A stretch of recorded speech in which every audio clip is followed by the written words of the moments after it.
Digital clones, they exist, they are here, it is the present. This isn't science fiction. The question is, can a digital clone of you or me be as good as the real thing? Could it, in theory, even be better than a live human being? Or is it worse? Is it still weird and clunky and artificial? We're going to find out today. Hi, I'm TJ Walker. This is the TJ Walker Success Channel, where we help you become more successful by increasing your skills in communicating and boosting your confidence in your communication skills. If you're new to this program, you might not have heard, but I have in fact built a digital artificial intelligence clone of myself to answer questions. And as it progresses, to actually be a coach for people, improving them on every aspect of communication skills. So what I'm going to do today is do a little test.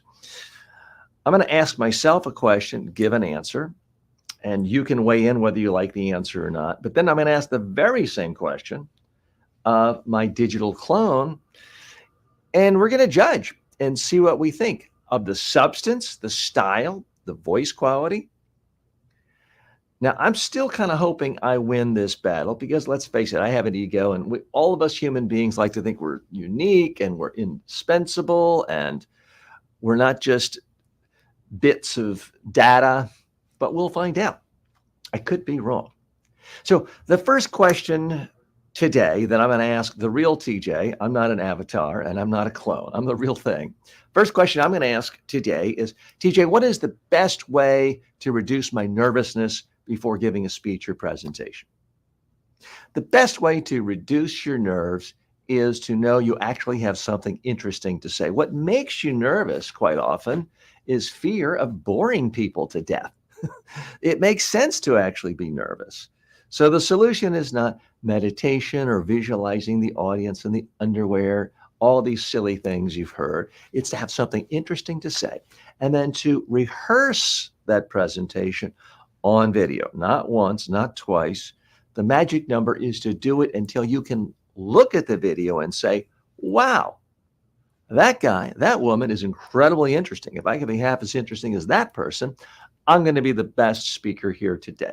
That is the best way to be truly confident before giving a speech. Okay, that's the real version. I tried to do that for just a couple of minutes. We're going to bring on my artificial intelligence clone. This is one that I recently built. And I say built, I'm using a platform called delphi.ai. And let's just make sure. Ben, everything good so far? Great. My colleague Ben with us as always. And let's bring on the digital version of TJ. So I'm going to ask the question. And Ben, go ahead and place the URL for StreamYard today for anyone who wants to ask our digital AI a question. But also, let's post the URL for the digital AI and the digital clone if people want to go directly to it. Okay. So I'm now going to call my digital clone so I can speak to it. I don't want to just text it. I mean, this is about speaking skills, not writing skills. It does respond in text, but we're going to do this by speaking.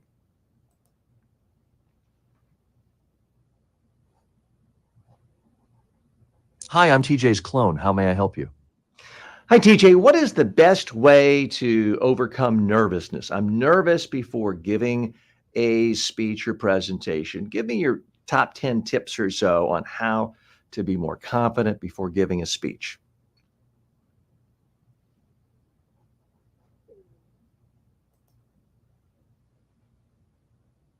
Overcoming nervousness before a speech is crucial to delivering a powerful presentation.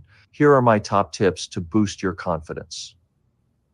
1. Asterisk, asterisk. Know your material inside and out.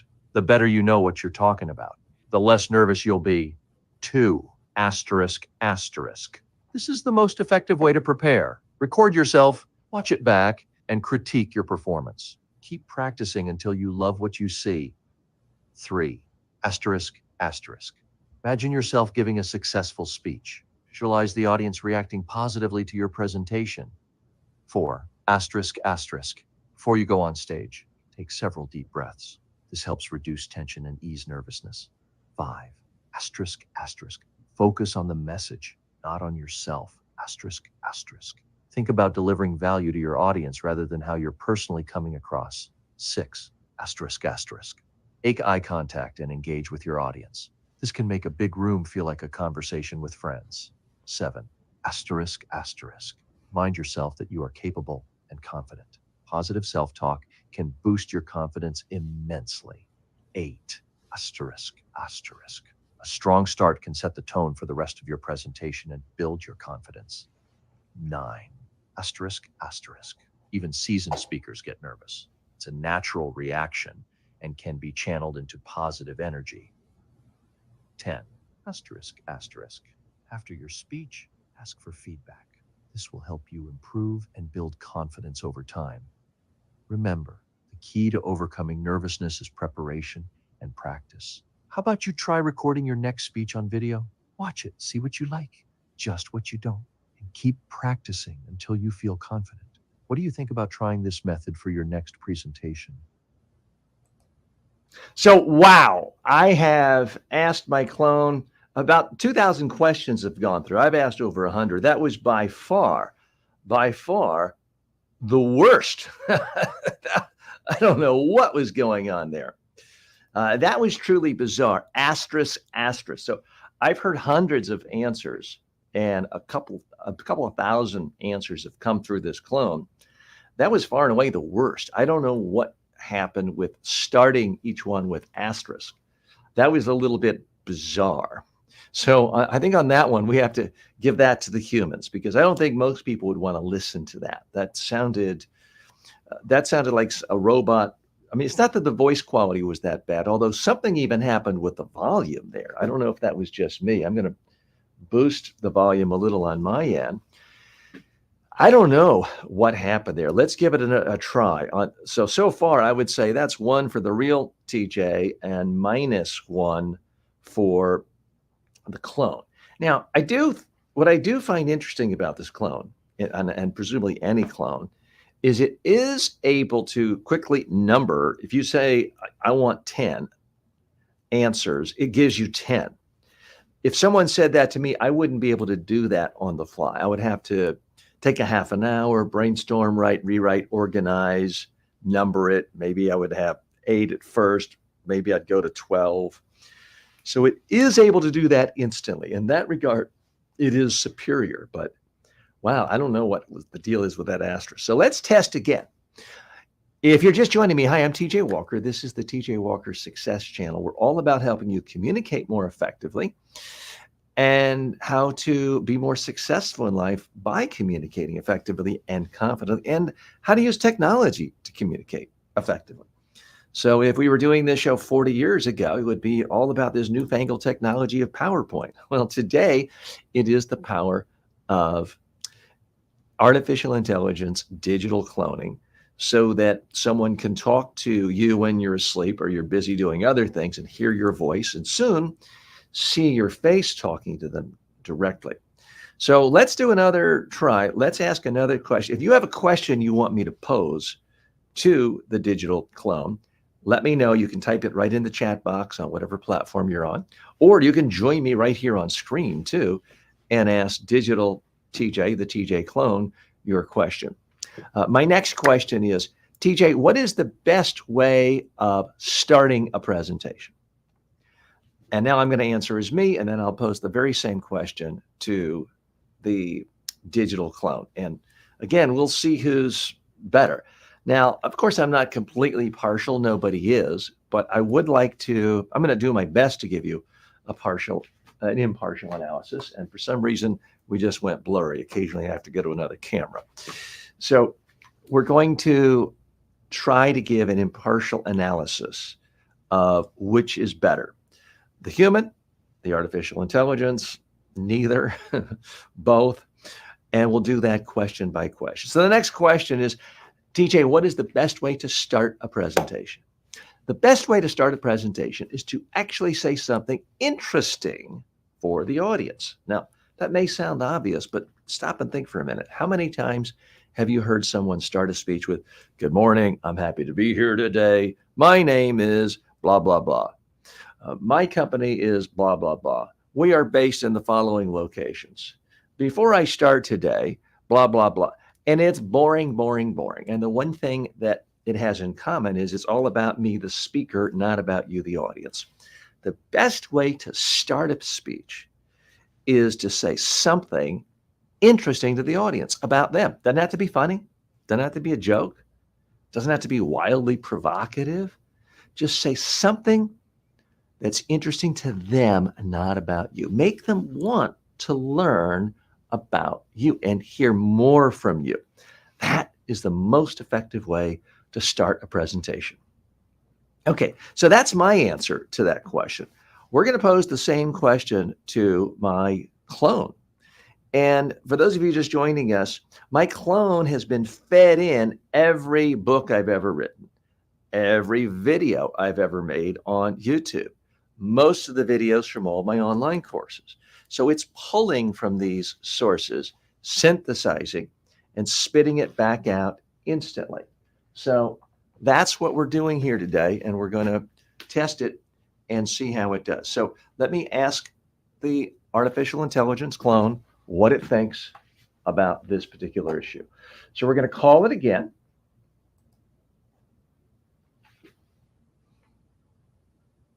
Hi, I'm TJ's clone. How may I help you? Hi, TJ. What is the best way to start a presentation or a speech?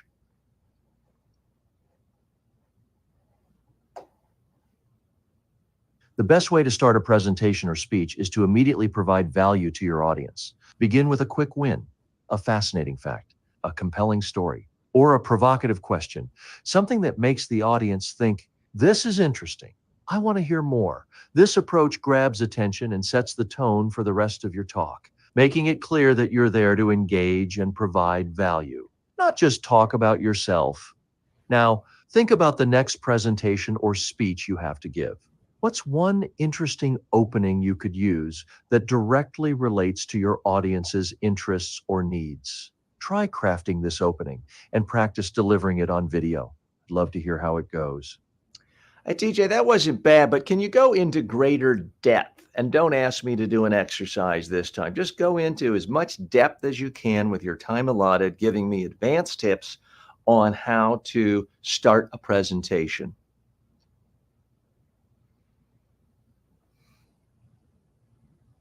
Absolutely. Diving deeper into the art of starting a presentation effectively is crucial for capturing and maintaining your audience's attention. One advanced technique is to use what I call the headline approach. This involves starting your presentation as if you're delivering the most compelling headline of a news story. This headline should be sharply focused on the interests and needs of your audience, promising them key insights and benefits that will be covered in your talk. Another sophisticated strategy is to employ a narrative hook. Humans are naturally drawn to stories because they evoke emotional responses and make complex information relatable.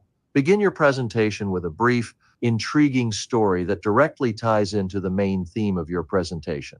This could be a personal anecdote, a historical event, or a hypothetical scenario. The key is to make it relevant and impactful, so it seamlessly transitions into the core message of your presentation. Additionally, consider using a startling statistic or an unexpected fact to start your presentation. This method works well because it piques curiosity and sets the stage for a deeper exploration of the topic. Make sure the statistic is directly relevant to your audience's interests or challenges, and use it to lead into how your presentation will address or solve these issues. Finally, the use of rhetorical questions can be very effective. Pose a thought-provoking question to your audience at the very beginning.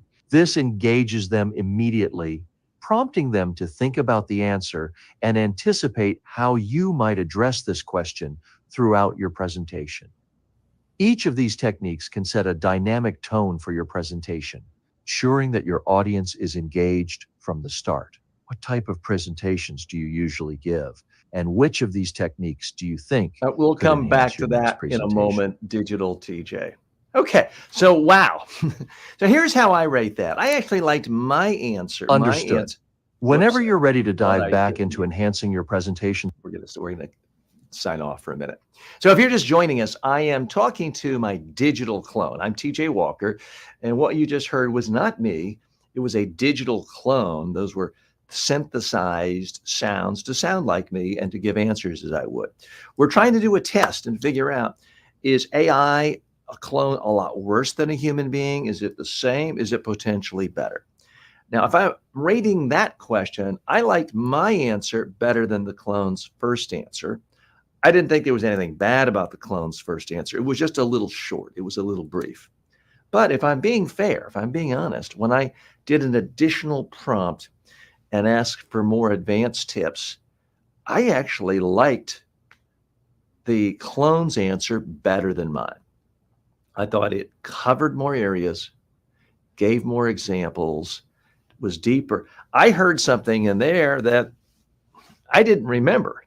Now, I know I must have said it at some point because this clone is not ChatGPT. It's not pulling from the internet.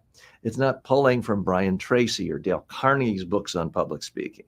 It's only pulling from words of mine that have been fed to it in the form of videos, audio, podcast, books, text. So it's not making up stuff. It's pulling from things I said. So to me, that was the fascinating thing, is I heard some things in there I have no recollection of even saying. That's a little scary in a good way, because I felt like that second answer actually beat me. Now, I did have to go to the additional prompt, which I didn't do with myself, obviously, because I knew what I was thinking. But if I'm fair, I think I'm going to have to give that one to the AI. So right now it's one for real TJ, it's one for AI TJ. If you have a question that you want to toss out to the AI clone or to me or to both, which is what you would get, feel free to post it in the comments, or you can join us through StreamYard and talk to it live. You can talk to the chat bot yourself and to the digital clone yourself. Okay, next question. TJ, I don't know what to do with my hands. I get nervous and I either put my hands in my pocket, which look awkward, or I feel like they're floating around and distracting. What's the best thing to do with my hands when I speak? So that's the question. We'll ask that question to the clone, and now I'm going to answer it. The best thing to do with your hands when you are speaking, presenting to a live audience or to the media is to move your hands. When human beings are comfortable, confident, relaxed, and talking about stuff they care about, their hands move. Now, everyone's worried that their hands are going to fly up and around and be wildly distracting. That rarely happens. The far more common problem with hands is that you're speaking and you're nervous, so you freeze your hands. When your hands freeze, your arms freeze, your shoulders freeze, sometimes your vocal cords freeze. You become monotone. Your volume goes down, your energy goes down, and you look and sound scared. So it's not moving your hands can often set off a negative chain reaction that's going to lead to an overall negative impression you're going to leave with your audience, because it's going to make them feel you're nervous and uncomfortable. So it's not about moving your right hand 8 inches up or never moving your index finger. It's about natural hand movement. If you want a good example of that, go to any sports bar, put some headphones on, don't listen to anything anyone's saying, and just watch people, especially after their team scored points or scored a goal. You're going to see hands flying everywhere, and that's a good thing. Okay, so that's my answer. That was maybe a little longer than what the AI is programmed to do, but we're going to find out. So let's ask the digital version of TJ Walker, the TJ Walker clone, how, I was going to say he would answer it. I guess we should say how it would answer it, because it's not a human being. It is a whole series of computer programs and technologies wrapped together, which I don't completely understand. Again, I'm not some computer science genius. I am simply using the platform delphi.ai. There are other platforms out there, and if you know of one that's working for you, let me know, because I want to provide coverage on all of these and figure out what's the best tool for everyone and anyone who's trying to use this digital cloning technology to communicate more effectively. So let's go ahead and call TJ Walker AI and ask a question. Hi, I'm TJ's clone. How may I help you? TJ, I'm not quite sure what to do with my hands when I speak or give a presentation. What should I do with my hands? I'm afraid if I put them in my pocket, that looks weird, but if I'm moving them around, flailing them around, it's going to make me look crazy. What's the best thing to do with using my hands when giving a presentation?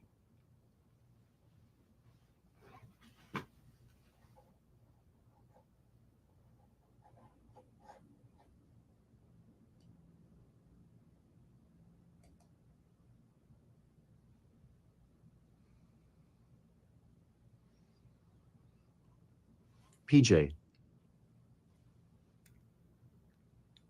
it's crucial to use your hands in a way that feels natural and enhances your message rather than distracts from it.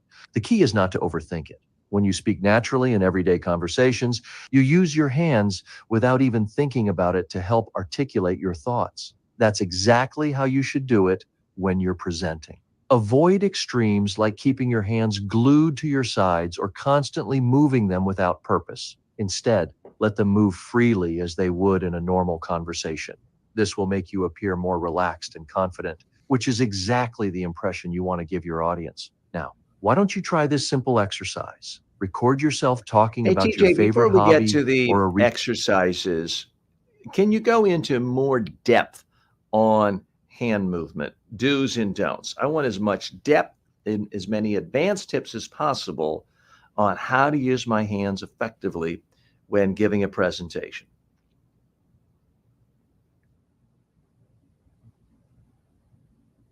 Absolutely. Let's dive deeper into the nuances of effective hand movements during presentations. The key to using your hands effectively is to ensure that your gestures enhance your message rather than distract from it. Here are some advanced tips.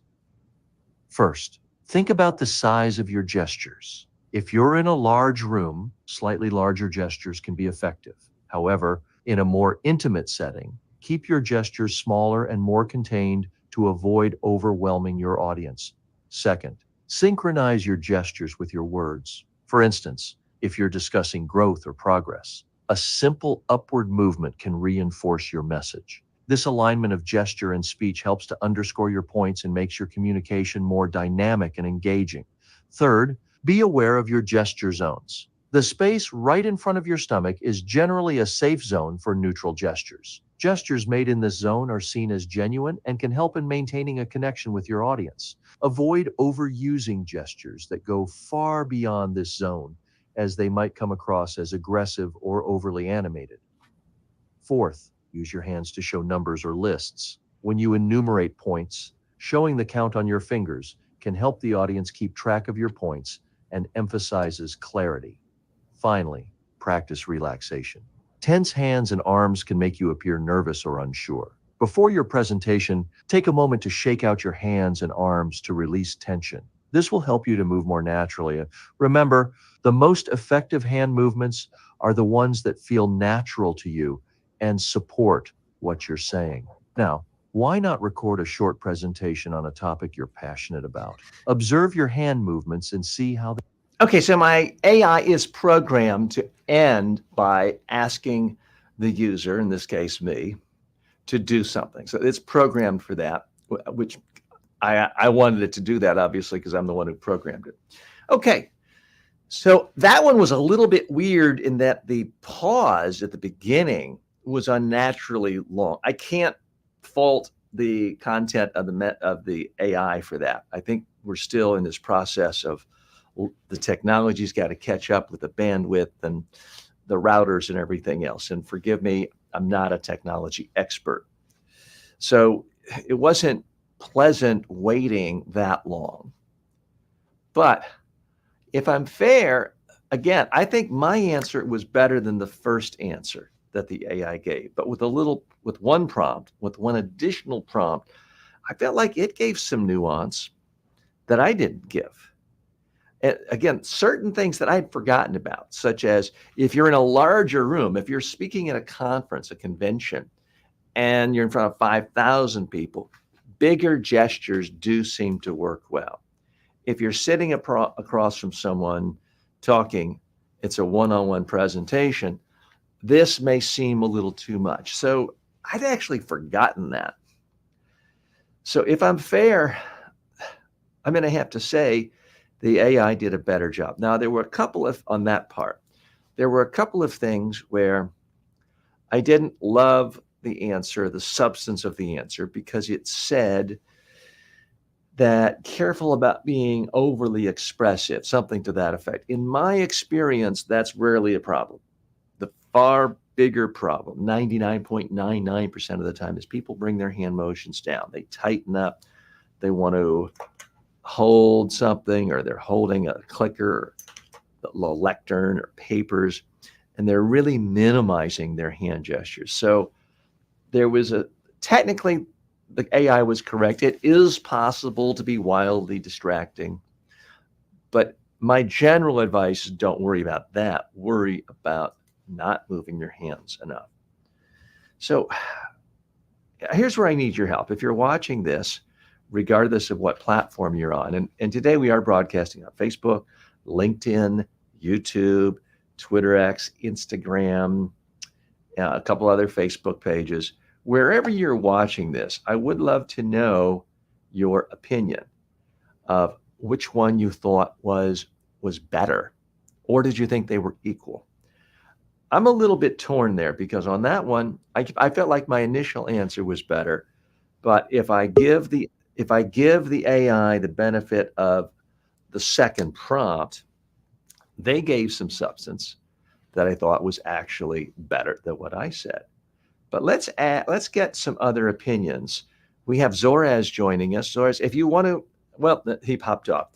We're more than welcome. You're more than welcome to share your opinions, your thoughts right here on screen. You can ask me. You can ask the AI. You can also type your questions in if you want to do it that way.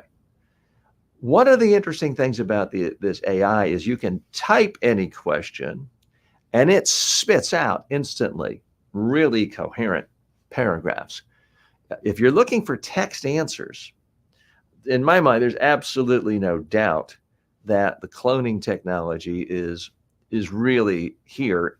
It's in a great form right now. It doesn't have to evolve further. Now, some of you are saying, well, TJ, that doesn't make sense. I type in questions to ChatGPT and it gives me wrong answers from time to time. Well, that's because ChatGPT is pulling from the entire internet. And as you've no doubt noticed, half the people are more on the internet typing stuff are morons, and they're typing nonsense. Okay. Sorry if that sounds harsh, but we both know that's true. When it comes to an individual clone, you can program what it ingests and what it pulls upon. So for my clone, and presumably anyone who's building a clone to help with their business or their purpose, their organization, you control what goes into the clone, the data set it can pull from. So in my case, I have uploaded all of my books that I've written. I've uploaded 3,300 YouTube videos from this channel. I've uploaded 1,000 or more videos from my online courses. All of these things have been uploaded into it. So if you ask it a question and say, give me a couple of paragraphs on things I need to think of before speaking in front of a large audience, boom, it's going to give you a couple of great paragraphs that are in fact better than what I could do in that time period. Now, is it possible that I could write a better paragraph? Maybe, but that would take me an hour. And I don't know how I would do that for everyone unless they're an existing client or without charging them a lot. The beauty of the clone is I could give it away for free, which is what I'm doing right now. Or I could charge, 99 cents, or I could say, you get the first 10 questions for free a month. After that, it's $5 a month. There's a million different ways of slicing and dicing it, all of them easier than me having to type an answer to every single question. Zoraz Imran has stopped by and says hello. Zoran, I did see that you popped into the StreamYard, and if you don't want to go on camera, that's fine. But if you have a question for our clone, I would love to hear it. We're testing it right now, trying to figure out what's better, the real expert, me, or the artificial intelligence clone of an expert, which is TJ Walker AI. We'll bring TJ Walker AI back up here right now and ask it another question. Or as if you have a question, anything to do with communication skills, then just type the question. We'll give preference to any questions you have. I'd love to hear from you. What I'm doing so far is sort of going through the most common questions I get on a daily basis as it regards to presentation skills. So that's what we're doing now. Now we are going to switch gears in a moment because we're very fortunate to have a fantastic expert with us today, Swati Kapoor. Well, we're going to bring her on. Swati, how are you? It's good to hear you and see you. Thank you for joining us today. I'm good, TJ. How are you? Fantastic. We're going to get going in just a few minutes with, and I love your digital background. I've seen that a few times with some of our students, and Thank you so it much. is a warm, inviting, inviting backdrop. It looks like Yeah, a nice house to live in. We're just yeah. finishing up a segment, and Swati, we're going to be talking about you and your business. It's Chenti Digital. Is that how you pronounce your business? Chinty, yeah. Chinti Chinty. Digital. We're going to be focusing on that in just a few minutes. Sure. But before we switch over to that, let me just ask if you have an opinion of digital cloning, because I've just recently created a digital clone in the last 2 weeks, and we're testing it. We're trying to figure out what's better, the real TJ or the video, or not the video, the digital clone, which is going to be a video soon, but right now is in a text and in a audio format. Now, I know you're a digital marketing expert, and we're seeing more and more people on LinkedIn sending these videos where it's mentioning the person they're sending it to by name. I want to pick your thoughts on whether that's effective or not. But first, I want a neutral third party observer giving a fair-minded assessment because I'm too close to this. I would like you to ask me a question, any question that relates to communication skills, whether it's public speaking or speaking to the media or PowerPoint. Ask me the question, listen to my answer, and then I want you to ask the very same question to my digital AI, and then I want you to be the judge of which one is better. And I want your honest assessment because either way will hurt my feelings a little bit, and either way will make me feel good. So Okay. there's really no right or wrong answer. But first, go ahead and tell, if you don't mind, and we're going to come to you and talk about your business shortly. If you don't mind, go ahead and ask me any question. We have not rehearsed this. This is the first time you and I have ever spoken. Absolutely. Absolutely. Ask me a question out of the blue that relates to Okay. communication skills. So, TJ, communication is very important, right? And sometimes people get nervous whether they are doing the communication for the first time with a person or presenting anything, and they have goosebumps and all. So, how do you tell them to overcome them? Okay. So, what do you do if you're nervous before speaking and you actually feel goosebumps or butterflies in your stomach? Is that the question? Okay. Yes. So, my answer, it's completely normal to feel nervous before giving a presentation. We are biologically programmed as humans to fear being separated from the pack because on the savannah in ancient times, if you stood up and every saber-toothed tiger could see you, you're vulnerable for attack. So we've been programmed to feel nervousness, to hide, to run away. Unfortunately, in the modern world, if you're about to give a new business presentation or you're speaking to your board of directors about giving, you know, giving your budget proposal for next year, then running away isn't going to help. That's actually going to hurt you. So understand why you're feeling that way. But the number one way to get over nervousness is to know in advance you've got something really interesting to say. Have ideas that are interesting for your audience and then practice it on video to the point where you can see a practice video of yourself and you love how you're coming across. When you do that, it becomes virtually impossible to be nervous. Okay, that was my answer. Right. And now I'm going to bring on the artificial intelligent TJ, Right. and I'm going to let you ask the question. We're going to call it and ask. It doesn't have to be word for word the same way. Ask it and ask it to go in as much detail and give advanced tips. Otherwise, it might be a little too short. But if you could ask the very same question, essentially the same question you asked me, but ask it to give you as many detailed advanced tips as possible, and let's see what it comes up with. Done. So just respond when it asks you. Okay. Hi, I'm TJ's clone. How may I help you? So tell me, when you're giving a presentation or going for a meeting and you're nervous, what pointers should we keep in mind so that the person is not nervous and be confident during the communication? And it takes a couple seconds. There's lag time, but we'll bring it back.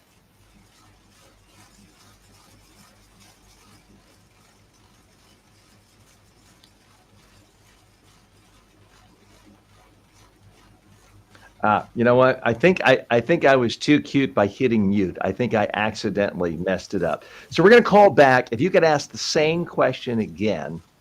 I was trying to eliminate some of the pause time because there's typically like a 5 second, but sometimes it could be a 10-second lag before it answers. I was trying to speed it up. I actually made it worse. So we're going to do it again.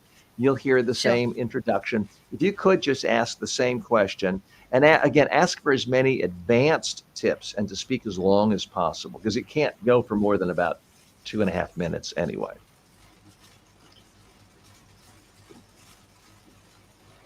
Hi, I'm TJ's clone. How may I help you?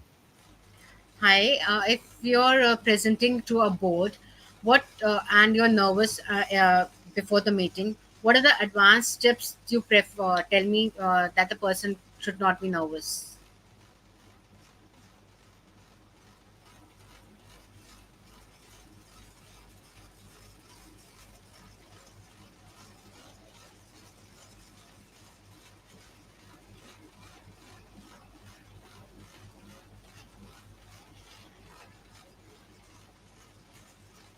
Wow. So I'm not sure. We may have a problem with the feed pulling your audio.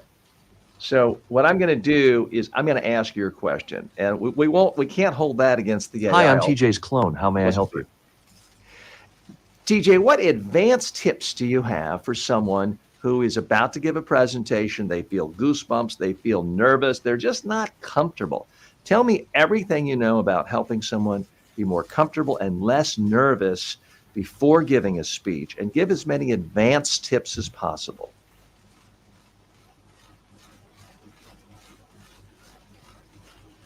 Feeling nervous before a presentation is completely natural, but let's turn those nerves into a powerful presentation tool. The key to overcoming this anxiety isn't just about calming down. It's about transforming your approach to preparation and perception. First, embrace the practice on video strategy. This isn't just about rehearsing.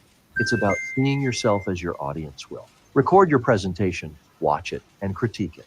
This method allows you to become your own coach. You might discover that you're better than you thought, or you'll pinpoint exactly what you need to improve, be it your pacing, gestures, or your vocal delivery. Next, focus on the value you bring to your audience. Shift your mindset from fearing how you will perform to concentrating on the message you are there to deliver. Your audience is there to gain something valuable from your talk. Concentrate on delivering that value. Also, consider the interaction with your audience before you even start speaking. To the venue early, talk to people, and turn them from strangers into familiar faces. techniques can significantly reduce your anxiety as you're no longer speaking to a room full of unknowns, but to new acquaintances who are interested in what you have to say. Lastly, remember to breathe. Simple breathing techniques can greatly reduce physical symptoms of nervousness. Take deep, slow breaths before you go on stage to calm your mind and steady your heart rate. Now, why not put this into practice? Try recording a short segment of your presentation. Watch it back and see what you like about your delivery. What aspects of your presentation make you feel confident? Okay, so we're going to grade this on a curve. We're not going to hold it against the AI. I think it wasn't getting the input properly of the audio. So what I think happened is that I did something wrong with the connections. So we won't fault the AI for that. So if we judge just on the answer you heard, the style and the stuff, because I want your feedback on the voice, everything. And then what I said, Swati, give us your dispassionate, unbiased perspective as someone who really doesn't know me, doesn't know my AI. You've got no agenda here other than showcasing your own expertise at communication and marketing. How would you rate those two answers, and which one was better? Mm, I think both the answers were correct in their way, right? What you said was in a limited this thing, both goes ways, and he was actually going in depth, so it was more helpful. I'm sorry, which one was? The AI was more helpful because he was The going in AI depth. was more helpful. Okay. Yeah, because he was going in more depth, and he was literally making that you can take out the points and follow those points, and you'll be more confident. So while going in depth was more helpful. Okay. I mean, part of what draws me to the AI technology is the fact that it can do it instantly in more depth so quickly. I mean, I could talk to someone for an hour about that, but then it's a lot of mental exertion and it's an hour of my time. Now, in theory, I don't know how to do it yet, but I could have on LinkedIn, for example, my chatbot saying, "Ask me any question," and I'll give you an hour tutorial on the subject, and do it in text, audio, and as of next week in video, and set it up in a way where it costs none of my time, not a lot of money after hard costs are set. And at some point, monetizing it for people and saying, okay, you get this much free and this much. After that, you have to charge. So it's an exciting new world, I think, for anyone who wants to communicate. And you're in the communication world as a marketing expert. I appreciate you weighing in. So those of you who've been with us since the top of the hour when we started, I think we've done 4 or 5 questions. The first one I clearly dominated because the AI was saying asterisk. There was some technical glitch that I've never heard. But since then, it's kind of been even. And Swati, giving fair analysis, I think, said in the last answer, the TJ digital clone beat the real TJ, which a part of me feels like, uh-oh, am I obsolete? But a part of me is really excited because it does mean I can now communicate with more people all over the globe 24/7. And this can be done. I'm not doing it yet. This can be done in any language where someone could hear my voice tone, but hearing me speak in their language, which is truly exciting. Now, Swati, give me a fair analysis on a scale of 1 to 100, with 1 being that voice didn't sound anything like me. It sounded like Mickey Mouse.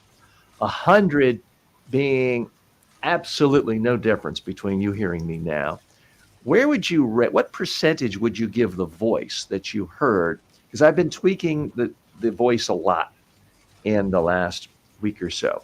How would you rate the quality, the timbre, the tonality of that voice, the artificial intelligence voice? And for those just joining It us, that was wasn't matching pulling from an you old audio absolutely. of me. That was all completely generated based on a model of my voice, how would you judge that voice?